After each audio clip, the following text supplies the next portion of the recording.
नमस्कार, आप देख रहे हैं खबर उत्तराखंड और आपके साथ मैं हूं प्रदीप तरमोला। चारधाम में फैली अव्यवस्थाओं को लेकर जहां अधिकारियों की आधी अधूरी तैयारियों पर सवाल खड़े किए जा रहे हैं, तो वहीं दूसरी तरफ जिलों के प्रभारी मंत्रियों की भी गैर मौजूदगी सवालों के घेरे में है, क्योंकि यात्रा के दौरान एक भी प्रभारी मंत्री ने अपने जिले में जाकर ना तो दौरा किया और ना ही व्यवस्थाओं को परखा। देश दुनिया की नजरें इस वक्त उत्तराखंड पर है। वजह है विश्व प्रसिद्ध चारधाम यात्रा, जहां से लाखों करोड़ों लोगों की आस्था जुड़ी है। बड़ी संख्या में श्रद्धालु दर्शन के लिए चारधाम पहुंच भी रहे हैं, लेकिन इस बार यात्रा की शुरुआत से ही फैली अव्यवस्थाओं को लेकर शासन प्रशासन की तैयारी पर सवाल खड़े हो रहे हैं। हालात बिगड़ता देख सूबे के मुखिया को खुद मोर्चा संभालना पड़ा है। लेकिन हैरानी तो इस बात की है कि ना तो विभागीय मंत्री यात्रा को लेकर अलर्ट दिखे और ना ही जिलों की जिम्मेदारी संभाल रहे प्रभारी मंत्री। पर्यटन मंत्री सतपाल महाराज हो या फिर स्वास्थ्य मंत्री धन सिंह रावत, दोनों ही मंत्री यात्रा के दौरान प्रदेश से बाहर रहे, तो वहीं प्रभारी मंत्रियों ने भी अपने अपने जिलों में जाकर चारधाम यात्रा की व्यवस्था को परखने की जहमत तक नहीं उठाई। चारधाम यात्रा के तहत पड़ने वाले जिलों की प्रभारी मंत्रियों की बात करें तो चमोली जिले में बद्रीनाथ धाम के साथ हेमकुंड साहिब है, जिले के प्रभारी मंत्री धन सिंह रावत हैं।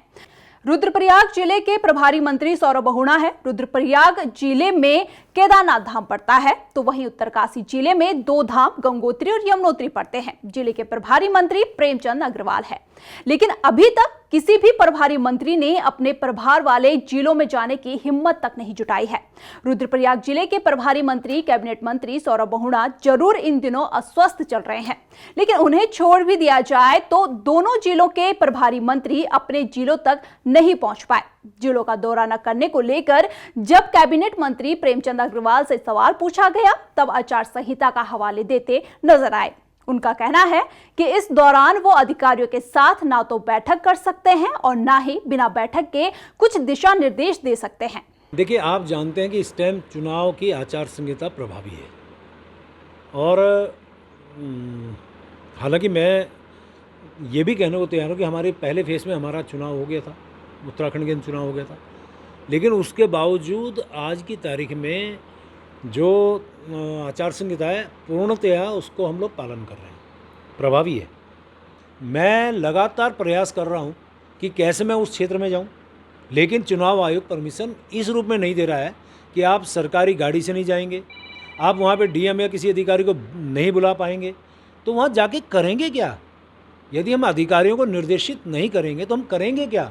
लेकिन हमारे तमाम मंत्रीगण हो, चाहे मैं भी क्यों ना हूँ, लगातार प्रशासन से टच में है, वहाँ की फीडबैक ले रहे हैं। जो हमें आवश्यक जानकारियाँ हमें मिल रही है उस पर कैसे हम ठीक कर सकते हैं उनसे बातचीत कर रहे हैं।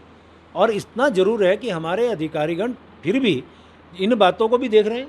चलिए, माना मंत्री जी की आचार संहिता के कारण आप जा नहीं पाए, लेकिन यदि आपकी चारधाम व्यवस्था को परखने की मंशा होती तो निश्चित तौर पर चुनाव आयोग से इसकी अनुमति ली जा सकती थी, लेकिन आपने ऐसा नहीं किया। वहीं इस मामले को लेकर कांग्रेस विधायक प्रीतम सिंह का कहना है कि ऐसा नहीं है कि मंत्रियों का दायित्व खत्म हो गया है।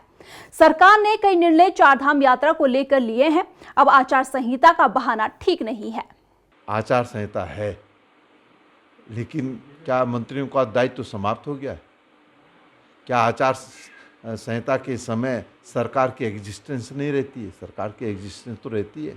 आखिर आप अधिकारियों को निर्देशित कर रहे हैं, आपने चार सचिवों को जिम्मेदारी सौंपी, तो वो भी तो सरकार के निर्देश पे हुआ है ना। मैंने कहा ना कि पूरी सरकार सोई हुई है।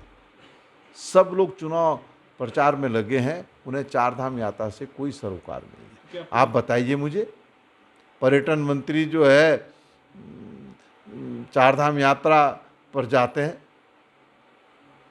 पूजा अर्चना करते हैं, एक तरफ सरकार कहती है कि वीआईपी मूवमेंट नहीं होगा, तो दूसरी ओर फिर वीआईपी मूवमेंट क्यों हो रहा है? तो ये सरकार का असली चेहरा है कि कुछ करना नहीं चाहती है। क्यों? हम पूछना चाहते हैं संसदीय कार्य मंत्री जी से कि अगर चुनाव चल रहा है तो क्या चारधाम यात्रा को संचालित करने की जिम्मेदारी सरकार की नहीं है? बताएं ना।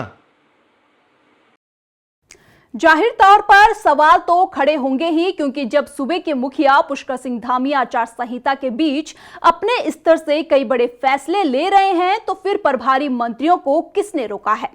सच तो यह है कि आचार संहिता के आड़ में प्रभारी मंत्री काम करने से बचते दिख रहे हैं। फिलहाल इस खास रिपोर्ट में इतना ही। इस रिपोर्ट को लेकर आपकी क्या राय है, कमेंट कर जरूर बताएं। साथ ही हमें यूट्यूब पर सब्सक्राइब और फेसबुक पर फॉलो करें। नमस्कार।